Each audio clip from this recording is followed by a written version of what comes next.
Hey guys, Peter here to tell you about the latest from Future Palace, Distortion, out September 6th on A Rising Empire. The album has 11 tracks, 39 minutes in length, and this is the band's third full-length studio record. They are a German metalcore band. The design of this album enhances the quality of the songs, creating a super dynamic experience, a super dynamic journey that allows you to feel completely immersed in it.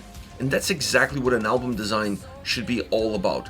Not overcomplicating things, actually simplifying the processes, finding a way to get the most out of each and every single song, but always keeping in mind what the overall record is supposed to be all about. What message, what experience do you want to give the listener that is going to commit themselves to listen to this record from beginning to end and not just pick and choose whatever songs they want. So you have to have that idea in mind, and then obviously also creating a way where that idea kind of blossoms as you progress with each and every single track. This album definitely offers that, and I think it offers that in a more mature and a more concise way when you compare with the past records that the band has released. Now, as far as the sound is concerned, this is a very modern sounding record with great production behind it, super clear, very melodic and melancholic, with a lot of heaviness as well in the mix. But it's an album that, because of the clarity and the quality of the production that it has, it's really easy to see all of the different elements and all of the different moods that come with those elements. And it's also easy to see the impact that the synths have, that the electronic side of the sound has on this record. I would venture to say that perhaps that side of the sound is one of the most consistent sides throughout the entire record, because the album fluctuates a lot. It's very emotionally driven, and when you have an album that is very emotionally driven sound wise, you're going to have those ebbs and flows that alternate between the more heavy and aggressive sound experience and the more melancholic and melodic one. So having a synth that creates a bass line, that creates a spinal cord, that connects the two dualities of the sound and of the mood and of the atmosphere of the record, it grounds the album a little bit better and allows the overall record to feel more connected sound-wise across different songs that have different ideas, that present different emotions. So it's a nice way to balance things out, and it's a nice way to offer some consistency to the album, because it also makes the sound feel a little bit more full. It gives a lot more depth, it gives a little bit more width as well to the songs, and it has a positive impact in my mind across the entire album in the overall soundscape and the emotion that carries within that sound, the atmosphere that it creates, and then how you insert the vocals in it. All of these pieces find the perfect way to match with one another, but having that more electronic synth sound, not necessarily jumping at the listener, not necessarily driving the energy of the songs, but kind of creating the canvas that everything else that it's built upon makes this album have that sort of sound consistency that I think it's really important when you're creating an album that emotionally is all over the spectrum. It makes things feel slightly more cohesive.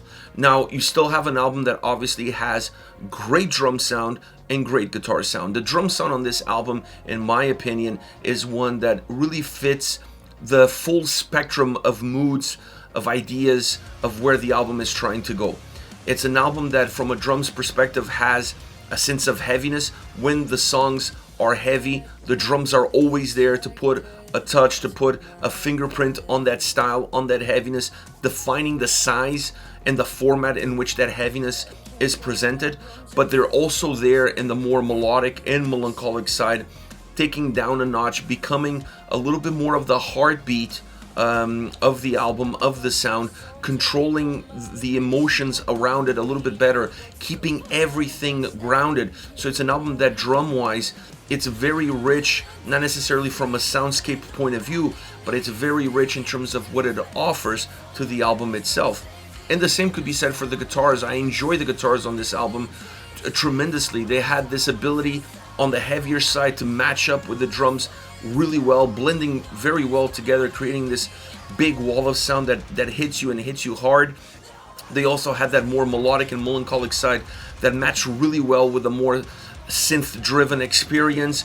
really interesting elements, being very textured, very rich, not just following the more metalcore paradigm, if you will, when it comes to guitar sound, offering a little bit more of a warmer experience at times, but always very dynamic with a sense of purpose and really well executed throughout the entire record. And then you come to the vocals, phenomenal performance. I think the vocals on this album are perhaps the best vocal performance that we've seen from Future Palace up until this point. Not because the vocals are super emotional, because I think that emotional side of the band has been there from the beginning, and we've seen that in the way the vocals been delivered record in and record out. But the thing that separates the vocals and the way I see them, the way I hear them on this album, is that at times they were almost unhinged, but they never went to that place where they completely disconnect from everything else, where they lose control, where they lose shape, and they start to separate themselves from the sound.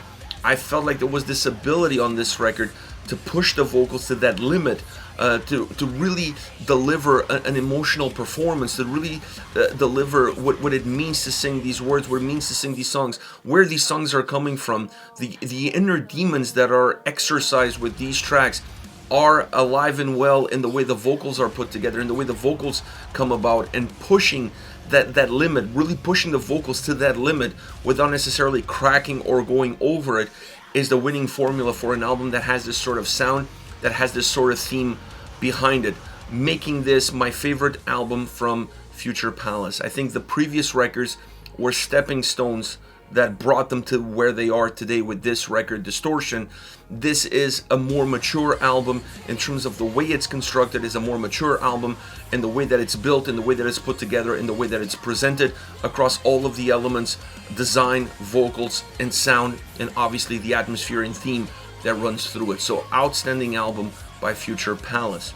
Now, as far as favorite songs are concerned, that is a hard choice to make. Every song on this album has its unique characteristics, but they all blend really well with one another in a much bigger picture, like I mentioned, as far as the design is concerned. So you could technically pick any of the 11 songs, and they could easily be singles, and they could easily be the standout song that you gravitate towards. I try to stay away from the singles and pick 3 songs that I feel like could have a deeper impact to you, because they had a deeper impact to me. And I want to start off with Panic Paralysis. From a lyrical standpoint, this song is very touching. This song really talks about those inner demons that we all have, that sometimes paralyze us or doesn't allow us to be who we really are, and doesn't allow us to flourish. So from a lyrical standpoint, this song drives the nail home. And sound-wise, it's deeply melancholic, or at least has a deeply melancholic vibe throughout, and you see that in the lyrics, and you also see that in the sound that encapsulates those lyrics. The verses, you have that synth presence that to me is the spinal cord of this album, or at least the foundation, the canvas, like I said, of this record. And then you have a chorus that allows the song to be more explosive, that has a lot more heaviness on the drums, on the guitars, and then you have also the vocals that push an intensity through it. So that allows the verses to be at one level, and then the chorus to jump at least 2 levels above it, really breaking through. It has this great ability of create this separation and this movement that I think it's really important for a track like this. Next we have In Too Deep. Heavy, aggressive, killer drum sound, with the guitars matching that killer drum sound in order to create this heaviness, this wall of heaviness that comes towards you. It drops down to a more ambient sound, and then you see an explosion in the chorus. So talk about a roller coaster ride. This song is your prototypical roller coaster ride, with ups and downs, ebbs and flows, constantly moving, creating a lot of fluidity, creating a lot of movement. The vocals in the chorus are excellent.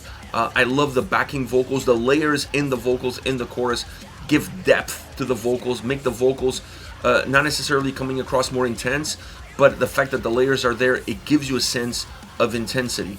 and it has this pattern that it follows throughout. So it's a roller coaster ride that just keeps repeating itself, but just because it keeps repeating itself, it doesn't make it less enjoyable. It's still a very catchy and hooky song, both musically and vocally, and then it just has this ability to just always follow the pattern, but a pattern that's, like I said, very hooky and very catchy, that brings the song to life. Last but not least, Rays of Light, a more electronic sound on this track at times. At least the electronic side, the synth side on this track comes a little bit, bubbles up to the surface a little bit more. That doesn't mean that the song is not heavy, because I felt like this was a very heavy song, both musically and vocally. Perhaps one of the most heavily consistent songs in those two, with those two parameters. But it still has that sense of being easy listen at times, and then it jolts with the overall heaviness that just feels at times that it's just unbearable, because the difference between the two elements is so stagnant, is so noticeable, that when you go from those more cleaner electronic sounds to the more abrupt, heavier sound, the abrupt, heavier sound almost overtakes your senses and overtakes the track itself. I like the fact that in the chorus you have the clean vocals, because the clean vocals pop through the overall heaviness that sits around them. It makes the clean vocals more powerful, but it also makes the sound around it a lot heavier.